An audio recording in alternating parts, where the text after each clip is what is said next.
Hello, bachcho. Let this question. A man of mass capital M is standing on a platform of mass M1 and holding a string passing over a system idle pulley. Another mass M2 is hanging as shown the figure. देखिए बेटा, तो ये M1 जो मास है ये क्या है बेटा, एक प्लेटफॉर्म है, इसका एक प्लेटफॉर्म बोला गया है और इस प्लेटफॉर्म पर एक पर्सन है जिसका मास यहाँ पर M kg है, जो कि यहाँ पर इस पर खड़ा है बेटा, स्टैंडिंग कर रहा है और इसने अपने हाथ से देखो इस स्ट्रिंग को पुल पकड़ा हुआ है, ठीक है, और यहाँ से भी एक स्ट्रिंग पास हो रही है। तो हमसे कॉलम फर्स्ट कॉलम टू को मैच करने के लिए बोला गया है और M2 मास जो है हमें यहाँ पे बताया जा रहा है कि वो 20 kg का है और जो M1 मास है वो हमें बताया जा रहा है कि वो हमारे पास यहाँ पर 10 kg का है। तो हमसे पहले तो weight of the man equilibrium पूछा है कि जब इक्विलिब्रियम कंडीशन पे होता है तो पर्सन का वेट कितना होगा बेटा। तो देखिए बेटा, जो पर्सन का वेट है ना एट इक्विलिब्रियम, तो बेटा पहले हमें एट इक्विलिब्रियम कंडीशन समझ में आनी चाहिए कि इक्विलिब्रियम कंडीशन का मतलब क्या है। इक्विलिब्रियम कंडीशन मतलब होता है कि किसी भी सिस्टम पे सारे फोर्सेस का जीरो होना, एक्सटर्नल फोर्सेस का जीरो होना बेटा, मतलब सभी फोर्सेस आपस में बैलेंस कर जाए। तो अगर मैं यहाँ पे M2 kg का फ्री बॉडी डायग्राम देखता हूँ, M2 kg का, तो M2 का जो वेट है M2g नीचे लगेगा वर्टिकल डाउनवर्ड डायरेक्शन में, M2 20 है, 200 न्यूटन फोर्स नीचे लगेगा। अलोंग द स्ट्रिंग क्या आएगा, टेंशन आएगा, तो टी का वैल्यू यहाँ पर कितना हो जाता है, 200 न्यूटन हो जाता है, क्योंकि पूरा सिस्टम इक्विलिब्रियम कंडीशन में होना चाहिए, टी यहाँ पे 200 न्यूटन हो जाता है। हम इस डायग्राम में समझ सकते हैं कि अगर यहाँ पे टेंशन टी है और इस along the string tension T है, क्योंकि स्ट्रिंग सेम में टेंशन सेम होते हैं, तो यहाँ पे टेंशन कितना हो जाएगा, ट्वाइस ऑफ टी हो जाएगा, तो यहाँ पे टेंशन कितना हो जाएगा, ट्वाइस ऑफ टी हो जाएगा। Along the string tension same होते हैं अगर स्ट्रिंग सेम हो तो इस वाली जगह की बात करें तो यहाँ पे 2t ऐड करके यहाँ पे 4t हो जाएगा। तो अगर मैं यहाँ पे इस M kg का डायग्राम बनाता हूँ, M kg का डायग्राम बनाता हूँ, मतलब यहाँ पे पर्सन का मैं फ्री बॉडी डायग्राम बना रहा हूँ, तो पर्सन का जो वेट है mg वो नीचे लग रहा है। mg क्या बेटा, बेसिकली इसका ये वेट है जो हमसे पूछा जा रहा है, पर्सन का वेट पूछा जा रहा है, इक्विलिब्रियम कंडीशन यही इसका वेट है। और यहाँ पर इसने एक स्ट्रिंग को पकड़ा हुआ है, तो स्ट्रिंग की वजह से यहाँ पे इसमें एक टेंशन लग रहा है ऊपर तरफ जो कि 2t होगा, और यहाँ पे इस पर्सन की वजह से, इस M1 की वजह से इस पर क्या इसने क्या लगाया होगा, इस पर एक नॉर्मल फोर्स लगा, जो M1 kg का ऑब्जेक्ट है वो इस पर क्या लगा रहा है, एक नॉर्मल फोर्स लगा रहा है, तो M1 की वजह से इस पर एक नॉर्मल फोर्स भी वर्क कर रहा है बेटा। तो एट इक्विलिब्रियम कंडीशन बात करें तो वर्टिकल अपवर्ड डायरेक्शन में जो लगने वाले फोर्स n+2t है वो आपके mg के बराबर होगा, और mg यहाँ पर क्या है, हमारा वेट है बेटा।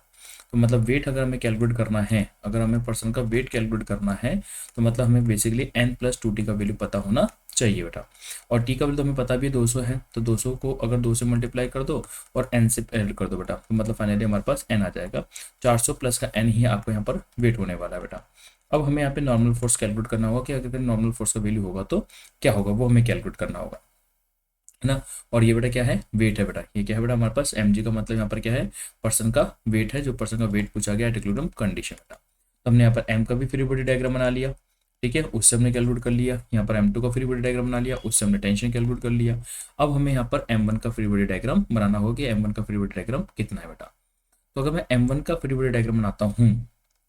तो देखिएगा M1 का फ्री बॉडी डायग्राम बेटा, अगर मैं M1 की बात करता हूँ, M1 की, तो M1g कहाँ लगने वाला है, नीचे लगने वाला है। M1 का जो मास है, M1 का मास बेटा कितना है, 10 kg का है, तो ये 100 न्यूटन हो गया, ठीक है। M1 का फ्री बॉडी डायग्राम में बना रहा हूँ और M1 पे इस पर्सन की वजह, M1 वाला जो पर्सन खड़ा है, तो इस पर्सन की वजह से M1 पे क्या लग रहा है, एक नॉर्मल फोर्स लग रहा है बेटा, एक नॉर्मल फोर्स यहाँ पर n यहाँ पे लग रहा है, n यहाँ लग रहा है बेटा, और इस पे कुछ भी और नहीं लग, इससे एक स्ट्रिंग अटैच है यहाँ पे देखो, तो एक स्ट्रिंग अटैच है तो यहाँ पर टेंशन फोर्स लग रहा होगा। तो यहाँ पे अगर देखें तो n+100 इक्वल्स टू टेंशन हो जाता है बेटा, तो n+100 और टेंशन का वैल्यू कितना है, 200 है, तो n का वैल्यू बेसिकली कितना आ गया, यहाँ से 100 आ जाता है। इस n की वैल्यू 100 को अगर मैं यहाँ पुट कर दूँ तो यहाँ पे वेट आ जाएगा, weight of man, weight of man बेटा, मैन का जो वेट पूछा गया था एट इक्विलिब्रियम कंडीशन वो यहाँ पे 400 प्लस n था, n का वैल्यू 100 है, तो वेट ऑफ मैन कितना आ गया, 500 आ जाता है बेटा। तो वेट ऑफ मैन तो हमारे पास 500 आ जाता है बेटा, तो वेट ऑफ मैन क्या होगा, 500, मतलब ए का जो ऑप्शन है वो यहाँ पे आर से मैच कर जाता है। तो ए का तो कौन सा ऑप्शन होगा, आर होगा, ये तो हमें क्लियर हो जाता है कि एक ऑप्शन तो यहाँ पे आर होने वाला है। बी पूछा है force exert by the man, man के जो फोर्स एक्सर्ट है on string to accelerate the centre mass of system upward बेटा, मतलब पूछा जा रहा है कि मेन जो है यहाँ पे ऐसा कितना फोर्स अप्लाई करेगी, मतलब कितना फोर्स अप्लाई होना चाहिए कि जो सिस्टम है, जो सिस्टम का सेंटर मास एक्सेलरेशन है, एक्सेलरेशन का सेंटर मास वो अपवर्ड डायरेक्शन में मूव करे। बट हम जानते हैं कि अगर सेंटर मास का जो एक्सेलरेशन है ना, एक्सेलरेशन जो है, अगर बेटा हम बात करते हैं acceleration of centre mass, acceleration of centre mass, अगर किसी भी सिस्टम का जो एक्सेलरेशन है, acceleration of centre of mass की अगर बात करें तो acceleration of centre of mass अगर आपका वर्टिकली अपवर्ड डायरेक्शन में है, इन वर्टिकली अपवर्ड डायरेक्शन मूव कर रहा है, इन वर्टिकली अपवर्ड डायरेक्शन में मूव कर रहा है, इसका मतलब है अगर कोई भी सिस्टम का सेंटर ऑफ मास का जो एक्सेलरेशन है अगर आपका वर्टिकली अपवर्ड डायरेक्शन मूव कर रहा है तो इसका मतलब है कि उस पे लगने वाला जो नेट फोर्स है वो भी आपका वर्टिकली अपवर्ड डायरेक्शन मूव करेगा। तो सेंटर ऑफ मास का एक्सेलरेशन वर्टिकली अपवर्ड डायरेक्शन में तभी जाएगा जब उस सिस्टम पे लगने वाला एक्सटर्नल फोर्सेज या नेट फोर्सेज भी अपवर्ड डायरेक्शन में मूव लगेगा बेटा, एक्सटर्नल फोर्सेज होना चाहिए। तो हम देख रहे हैं कि इक्विलिब्रियम कंडीशन पे यहाँ पे टेंशन कितना है 40 है, और यहाँ पे जो टोटल वेट लग रहा है इस पर्सन पे जो टोटल वेट यहाँ पे लग रहा है कि हम यहाँ पे डायग्राम में देखें तो यहाँ पे ये पुली है, ठीक है। तो यहाँ पे जो टेंशन पे वेट है एट इक्विलिब्रियम कंडीशन में 40 है, ठीक है। यहाँ पर एक प्लेटफॉर्म है, इस प्लेटफॉर्म मास m1 है, इस पे एक पर्सन खड़ा है, इसका मास यहाँ पर m है ना। और यहाँ पर हम देखते हैं तो एक और पुली है और इस पुली से ये स्ट्रिंग बंदी है, और यहाँ पर एक और ब्लॉक है जिसका मास यहाँ पर m2 बेटा। तो m2 की वजह से यहाँ पे लगने वाला फोर्स कितना है 200 न्यूटन है, m1 की वजह से यहाँ पे लगने वाला फोर्स कितना है 100 न्यूटन है, और m kg जो है यहाँ पे ये m kg जो पर्सन है इसकी वजह से नीचे तरफ लगने वाला जो वेट है वो 500 न्यूटन है बेटा, और यहाँ पे लगने वाला 40 है बेटा। तो यहाँ पे अगर इक्विलिब्रियम कंडीशन सारे बराबर है, बट अगर एक्सटर्नल फोर्स को सेंट्रो मास के एक्सेलरेशन को वर्टिकल अपवर्ड मूव करना तो नेट फोर्स को ऊपर होना चाहिए। मतलब 40 जो टेंशन फोर्स है अगर वो यहाँ पे लगने वाले सारे वेट से, मतलब 500 का जो वेट नीचे लग रहा है, 100 का वेट जो नीचे लग रहा है, 200 का वेट जो निकल रहा है, इन सबसे अगर ज़्यादा होता है तो हमारा सेंट्रो मास का एक्सेलरेशन वर्टिकल अपवर्ड डायरेक्शन में मूव कर सकता है। तो 500, 200, 700 और एक 800 से ज़्यादा बेटा, मतलब जो टेंशन है बेटा बेसिकली 200 न्यूटन से ज़्यादा होना चाहिए। तो अगर टेंशन 200 न्यूटन से ज़्यादा होता है, अगर टेंशन 200 न्यूटन से क्या होता है ज़्यादा होता है, तो बेटा हमारा जो सिस्टम है वो कहाँ पे मूव कर सकता है, वर्टिकली अपवर्ड डायरेक्शन में मूव कर सकता है बेटा। लेकिन यहाँ पे जो पर्सन के द्वारा पूछा था कि पर्सन कितना फोर्स लगा रहा है, तो पर्सन यहाँ पे जो फोर्स लगा रहा होगा तो बेटा वो इतना फोर्स लगना चाहिए कि टेंशन का वैल्यू देख लीजिए। यहाँ पे 2t का वैल्यू अगर आप देखते हैं तो 2t का